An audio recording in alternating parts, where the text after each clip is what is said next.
Hello friends, are के Maurya commerce classes में आपका वेलकम है, आपका स्वागत है। आज की इस वीडियो के थ्रू एक न्यू टॉपिक की शुरुआत कर रहे हैं, हराश। आप किसी भी क्लास के स्टूडेंट हैं, आपको डिप्रिसिएशन के बारे में जानकारी होनी चाहिए।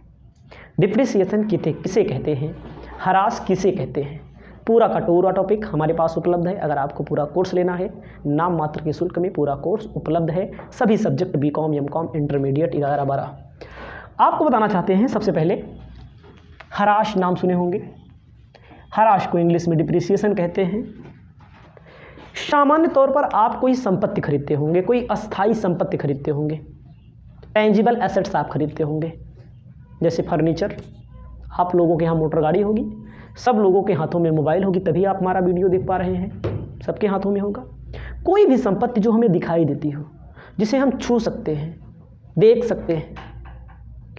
उस संपत्ति को यूज करने के कारण उसके मूल्य में, उसकी प्राइस में, या नया आविष्कार आ जाने के कारण, या टूट जाने के कारण, या फूट जाने के कारण संपत्ति के मूल्य में जो कमी आती है, उसे डिप्रिसिएशन के नाम से, उसे हराश के नाम से जाना जाता है।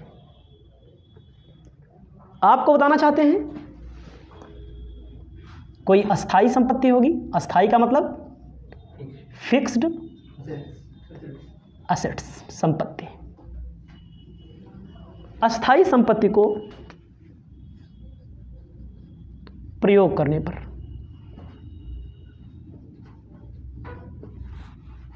नए आविष्कार आ जाने के कारण, टूट फूट होने के कारण संपत्ति के मूल्य में जो कमी आती है। ध्यान दीजिएगा, आपको ध्यान देना है। कोई संपत्ति आप यूज करेंगे, 4G मोबाइल है भैया ये हमारा, जब ये 5G का आ जाएगा, इसके मूल्य में कमी आ जाएगी। बहरहाल इसको यूज कर लिया गया है, टूट जाए, फूट जाए, घिस जाए ना, नया टेक्नोलॉजी आ जाती है, तो उसके कारण भी संपत्ति के मूल्य में कमी आती है। उसे हम क्या कहते हैं, हरास कहते हैं ना। तो एक परिभाषा आपको लिखनी है, जो मैं लिख के बता रहा हूं, इतना मैंने समझाया। आपको अपनी कॉपी में लिखना है, अस्थाई संपत्ति को प्रयोग करने से उसके मूल्य में होने वाली कमी को हरास कहते हैं।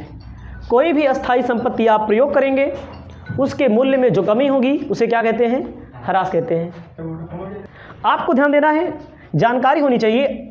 प्रयोग करने के कारण भी, या आप लिख सकते हैं, अस्थाई संपत्ति को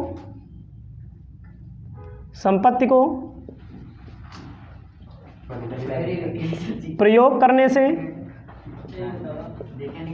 टूट जाने से, फूट जाने से, नए आविष्कार आने से संपत्ति के मूल्य में जो कमी आती है, उसे हरास कहते हैं। बोल दिया है, लिख लीजिएगा। मान लीजिए का शब्द ना समझ में आए, टूट जाना, फूट जाना। अस्थाई संपत्ति किसे कहते हैं, समझिएगा। अस्थाई संपत्ति जैसे फर्नीचर, भवन, मशीनरी, प्लांट, इसको अपनी कॉपी में लिख लो। संपत्ति में मूल्य की कमी के और भी कारण हो सकते हैं। जैसे बुक में देखोगे तो कहा गया है, निरंतर उपयोग करोगे, लगातार प्रयोग करोगे, वैधानिक समय समाप्त हो जाए। वैधानिक समय मतलब गाड़ी मोटर का एक समय होता है, इतना दिन चला सकते हो बस, ठीक है। अब प्रचलन आ जाए, मतलब कि जैसे पहले डीवीडी थी, पहले क्या थी, पहले थी वीसीआर था, सीडी आई, डीवीडी आई, चिप आया, इंटरनेट आ गया, गूगल फाइल आ गई, खत्म। अब सीडी उडी कहाँ हो गई, टीवी। पहले क्या थी, वाइट टीवी थी, फिर रंगीन आई बड़कई, फिर एलईडी आई, फिर स्मार्ट टीवी आ गई, अब टच वाली टीवी आई है ना। तो क्या है ये सब जो पीछे पीछे गया वो सब उसकी कमी आ गई। देखा वाइट टीवी बहुत लोगों के यहाँ पड़ी होगी, अभी मान ले बहुत पुराने वालों, ये तो उनका फोड़ ही दे बेचारे, उनको खरीदने वाला कोई नहीं है। रंगीनों टीवी लोग नहीं देखते, अब क्या करते हैं, एलईडी सबको चाहिए, एलईडी नहीं देखते, अब सब इंटरनेट वाली चाहिए सबको, स्मार्ट वाली, होता है कि नहीं। उसके मूल्य में कमी आएगी, कोई बात नहीं। नंबर 1, उसके कारण दुर्घटना हो जाए, प्राकृतिक कारण आ जाए, टूट जाए, फूट जाए, हो गया।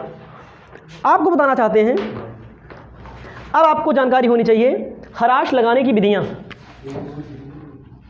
हरास मतलब डिप्रीसिएशन ना, लगाने की विधियां, एक एक करके समझाएंगे। विधियां बहुत दी हैं। मेथड पहला लिखना है अस्थाई प्रभाग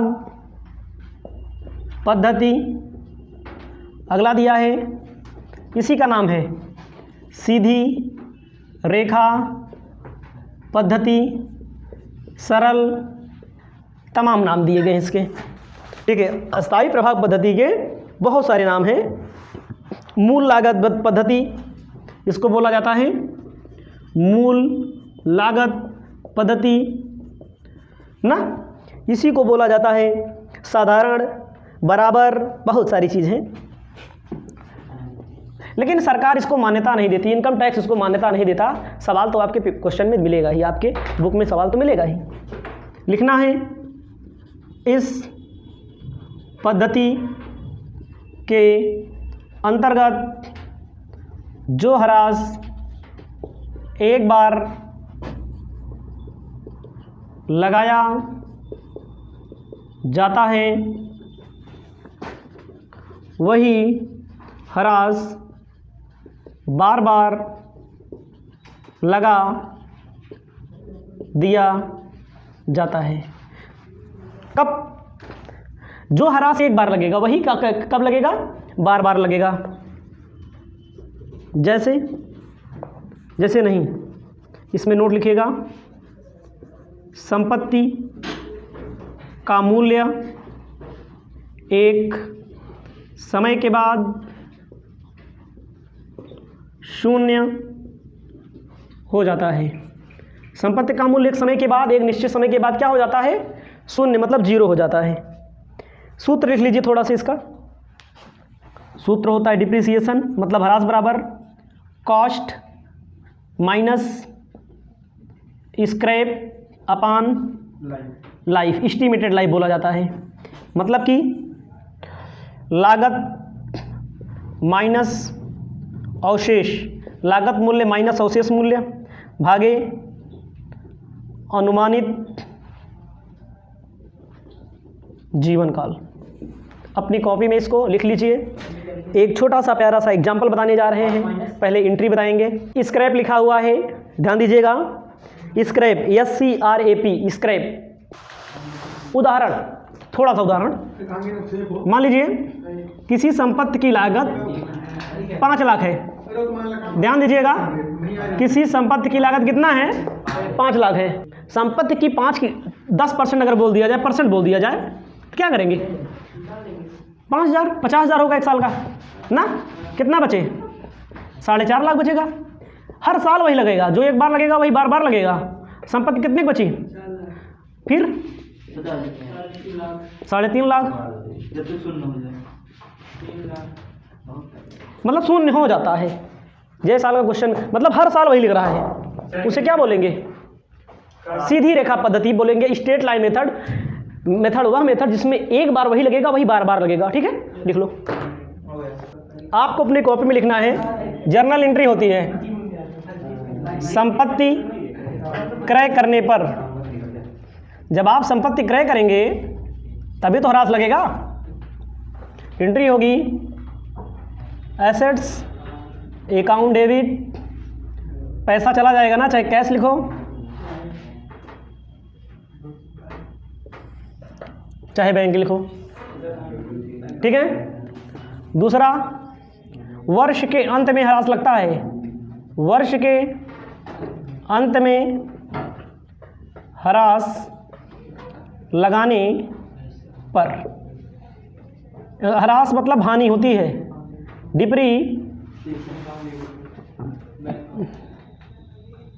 account debit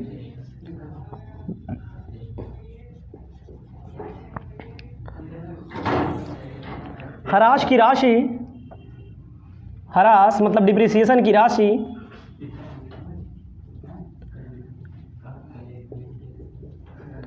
statement of profit and loss में हस्तांतरित करने पर लिखना है आपको statement of profit and loss account debit to depreciation account. Profit loss लिखा है, इसको लिख लीजिए। मान लीजिए, सामने देख लीजिए एक बार, कोई संपत्ति मैंने खरीदा 1 लाख की, 1 लाख यहाँ दिखाया जाएगा डेबिट में, 1 लाख क्रेडिट में कब दिखाया जाएगा? मान लीजिए अप्रैल 1 को खरीदा गया हो और ये तारीख एंट्री कब होती है? मार्च 31 वर्ष के अंत में, मार्च 31 वर्ष के अंत में 10% बोला गया तो कितना होगा? 10,000 10,000 यहाँ भी रहेगा क्योंकि वही ह्रास की राशि पीएल में ट्रांसफर करेंगे। ये एंट्रीज केवल पहले साल होती है 1 तारीख को, अगले साल से कौन कौन सी एंट्री होंगी? ये होंगी, लिख लीजिए इसको। हाँ, अन्य सालों में दोनों एंट्रियाँ होंगी। आगे चले, आपको मैं बताना चाहता हूँ question number first, doctor SM Shukla ji की बुक है हमारे पास, हिंदी में भी दिया गया है, इंग्लिश में भी दिया गया है, जैसी आपकी इच्छा हो वैसे आप पढ़ सकते हैं, ठीक है। Hello friends, welcome back to RK Maurya commerce classes.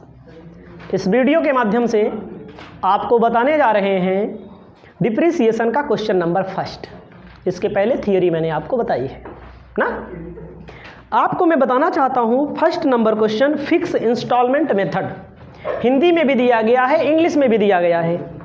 कहता है वर्मा ट्रेडर्स ने 1 अप्रैल 2018 को एक मशीन 11,900 में खरीदी, उसकी स्थापना पर 1,500 रुपया व्यय किए, यंत्र का अनुमानित जीवन काल 5 वर्ष है, अवशिष्ट मूल्य 1,400 है। आपको डिप्रिसिएशन निकालना है स्ट्रेट लाइन मेथड से, अस्थाई प्रभाग पद्धति से। अस्थाई प्रभाग पद्धति को सीधी रेखा पद्धति भी कहते हैं, सरल पद्धति भी कहते हैं, स्ट्रेट लाइन मेथड कहते हैं। ये चीज़ इंग्लिश में कहा है, Verma traders bought a machine on 1 April 2018 11,900 spend 1,500 in installment. Installation पे इन्होंने खर्च किया है, इस्टेब्लिशमेंट पे खर्चा किया है 1,500। 11,900 की मशीन है, 1,500 रुपया इस्टेब्लिशमेंट मतलब स्थापना का व्यय है। उसके बाद कह रहा है स्क्रैप वैल्यू कितना दिया है? 1,400 और एस्टिमेटेड लाइफ कितना दिया है? 5 साल।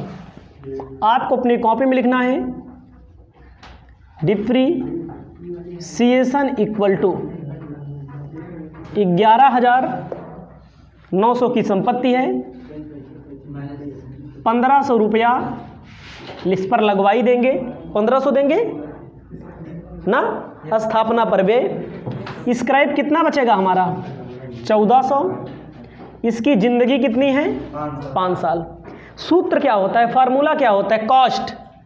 11,900 की संपत्ति खरीदा, 1,500 रुपया हमने क्या किया?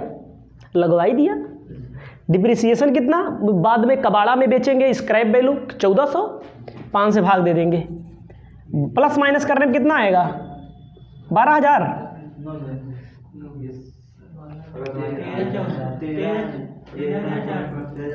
13,400 जोड़ने पर, माइनस करने पर आपको ध्यान देना है, माइनस करना है 1,400 भागे 5 कितना होगा? 12,000 भागे 5। याद रखिएगा दोनों को जोड़ लेंगे, लागत और लगवाई और स्क्रैप माइनस कर देंगे। 12,000 भागे 5, 2400 रुपया एक साल का क्या आया? डिप्रीसिएशन। आपको नॉलेज होना चाहिए सबसे पहली बात किसकी? आपको क्वेश्चन सॉल्व करते समय सबसे पहले जर्नल एंट्री, ठीक है, जर्नल एंट्री ध्यान दीजिएगा, जर्नल एंट्री की जाती है। क्वेश्चन में कहा है 3 वर्ष का खाता बनाना है बस आपको, 3 साल का। पहले जर्नल एंट्री सीख लो। जर्नल एंट्री के लिए कहा नहीं गया है, लेकिन सीखे रहोगे तो ज्ञान बढ़ेगा। आपको जर्नल एंट्री का कॉलम बनाना आता होगा, डेट का, पार्टिकुलर का, लेजर फोलियो का, अमाउंट डेबिट का, अमाउंट क्रेडिट का लिखना है। 2018 बोला रहे तो 18, 19 बोला रहे तो 19, जो बोला रहे। क्या तारीख को खरीदा है? अप्रैल 1 को खरीदा है ना। तो हमने पहली एंट्री क्या बताई है? एसेट्स परचेज करने पर एंट्री होती है, क्या खरीदा इन्होंने? मशीनरी अकाउंट डेबिट, मशीन खरीदा है। टू कैश अकाउंट, कितने की मशीन खरीदी? दोनों को जोड़ दो, दोनों लागत 13,400, 13,400 रुपया गवा। संपत्ति क्रय करने पर लागत भी जोड़ देंगे और क्या जोड़ देंगे? लगवाई। जैसे हम बोर्ड खरीदे मान लिया 1700 के, 100 रुपये लगवाई, 1800 नहीं होगा। अब 1 साल बीतेगा कब? 2019 मार्च 31 को क्या लगेगा? Depreciation account debit to machine है तो मशीन, क्या बोला? मशीन बोला कि एसेट्स बोला है? यंत्र बोला है। यंत्र बोला है तो यहाँ प्लांट लिखिए, प्लांट टू प्लांट। कितना? हर साल 2400 हरास लग जाएगा, वो 1400 कहीं नहीं दिखाया जाएगा, याद रखिएगा। अभी 1 साल बीतेगा 2019 में ही, मार्च 31 को स्टेटमेंट ऑफ प्रॉफिट लॉस, वही साल है अभी वही चल रहा है। हर साल पीएल में जाएगा ना, profit and loss account debit to depreciation. जब कोई व्यय व हानियों को पीएल में ट्रांसफ़र करना पड़ता है तो पीएल डेबिट होता है। 1 तारीख को एंट्री होगी, ये 2019 31 तारीख को एंट्री हुई, कितना? 3 साल का अकाउंट बनाने के लिए कहा, 3 साल का हम आपको जर्नल एंट्री करके दिखा देते हैं। अगले साल कब आएगा? 1 साल बाद, 2020 मार्च 31 को depreciation account debit to plant account. कितना? 2400 डेबिट में, 2400 क्रेडिट में। होगा कि नहीं? ये एंट्री बार बार थोड़ी होगी, बार बार थोड़ी खरीदोगे। अगली एंट्री क्या होगी?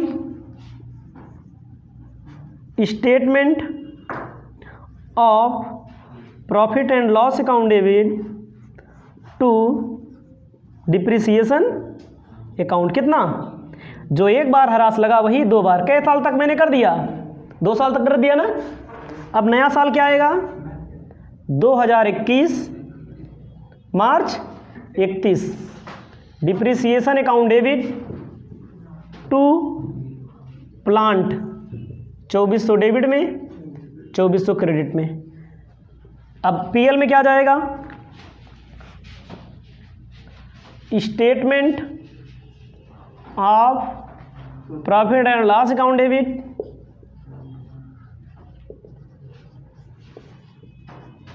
$2400 डेबिट में, 2400 क्रेडिट में। अपनी कॉपी में लिख लीजिए, नीचे वाला दिख नहीं रहा, देखो डिप्रिसिएशन है, जो ना दिखे इसे रुका रहिएगा। ये अभी डिप्रिसिएशन का सिर्फ एंट्री की है, खाता बनाने जा रहे हैं, इसको लिखिए जल्दी। आपको बताना चाहते हैं खाता बनेगा, कैसे बनेगा? देखो पहली एंट्री में देखोगे प्लांट अकाउंट बनेगा ना, कॉलम बना लेना, date particular amount, date particular amount. आपको अपनी कॉपी में लिखना है कब खरीदा इन्होंने? 2018 अप्रैल 1 को खरीदा। कितने का? प्लांट अकाउंट ऐसे लिखा जाएगा 13,400 का। 1 साल यूज करेंगे। 1 साल कब आएगा? 2019 में मार्च 31 को बाई डिप्रिसिएशन अकाउंट। दोनों पक्षों को बराबर कर देंगे। 13,400, 13,400 डिप्रिसिएशन 2400 बाई बैलेंस CD। 13,400 में 2400 घटा दो, 13,400 में 2400 घटा दो, 11,000 की संपत्ति बची। ध्यान दो, एक साल पहले कितने की थी? 13,400 की। एक साल यूज किया गया, कितने की बची? 13,400 की। ध्यान दीजिएगा 2020, ध्यान दीजिएगा 2020 है, 19 चल रहा है ना, 19 ही रहेगा अभी। 19 अप्रैल 1, अप्रैल 1 को लिखना है आपको BD 11,000 बाई डिप्रिसिएशन अकाउंट 2400 ना, हर साल मार्च 31। 11,000 में याद रखना, कैलकुलेटर मैंने लिया, आपको नहीं यूज करना है। 11,000 में 2400 घटा दो, 8600, 8600। 3 साल का बनाना है बस आपको। अब यहाँ आएगा नया साल 2020 April 1 to balance BD 8600, 2021 March 31 by depreciation account 2400। 8600 में 2400 घटा दो, 6200, 8600, 8600 माइनस कर देंगे, क्या आएगा? By balance CD 6200। मतलब 3 साल तक बनाने के लिए कहा। याद रखना, जितने की खरीदा है यहाँ लिखा जाएगा हमेशा ना, 2400 घटा देंगे, दोनों पक्ष क्रेडिट लिख देंगे, 11,000 की बचा, BD हुआ, फिर डिप्रिसिएशन लगाया, फिर BD हुआ। देखो जो क्लोज होगा वो BD होगा, यहाँ CD होगा, यहाँ BD होगा ओपनिंग 1 अप्रैल को। ऐसे ही क्वेश्चन बहुत सारे दिए गए हैं। एक क्वेश्चन बताया, इसके बाद दूसरा, तीसरा, बहुत सारे क्वेश्चन बताएंगे। पहले आप पहला क्वेश्चन तैयार